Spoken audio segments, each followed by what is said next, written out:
Much of the East Coast recovering tonight from a massive storm that brought heavy rain, coastal flooding, and high winds from Florida to Maine, killing at least 2 people and spawning a tornado in South Carolina over the weekend.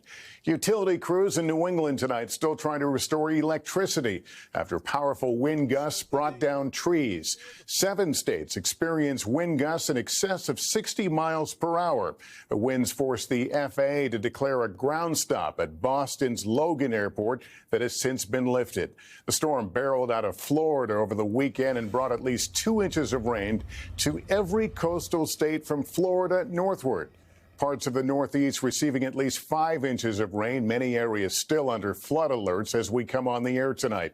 In a moment, we'll have the latest on flight disruptions in this very busy travel week. But first, the latest on the storm from Emilie Ikeda. With whipping winds and torrential rain, a monster storm is leaving behind a mess for millions tonight after barreling up the East Coast. Wind gusts topping 60 miles an hour in at least 7 states today, downing trees onto homes and cars and wiping out power to nearly 800,000 at one point. It was raining too hard and the wind was blowing and everything was so crazy here. Parts of New York and New Jersey declaring emergencies after fast-rising floodwaters stranded drivers and caught families by surprise. First responders jumping into action. You can't even make out the roadway here in Bayshore, New York, where floodwaters are now creeping towards people's homes. I didn't think it was going to get this bad.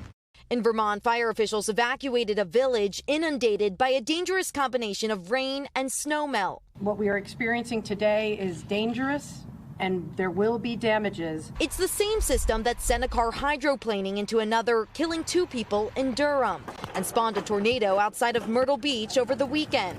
Nearby, a 35,000-pound semi-truck flipped. Never had a case where I ever thought that I'd flip over. While in the Great Lakes region, snow squalls led to this massive pileup. A deadly winter wallop hampering the start of the holiday week. And Emily, you're learning more about the storm's deadly toll.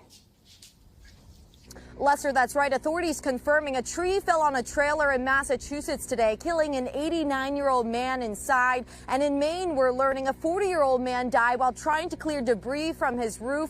Tonight, officials across the region are urging people to exercise caution with floodwaters like these lingering even hours since the storm has passed.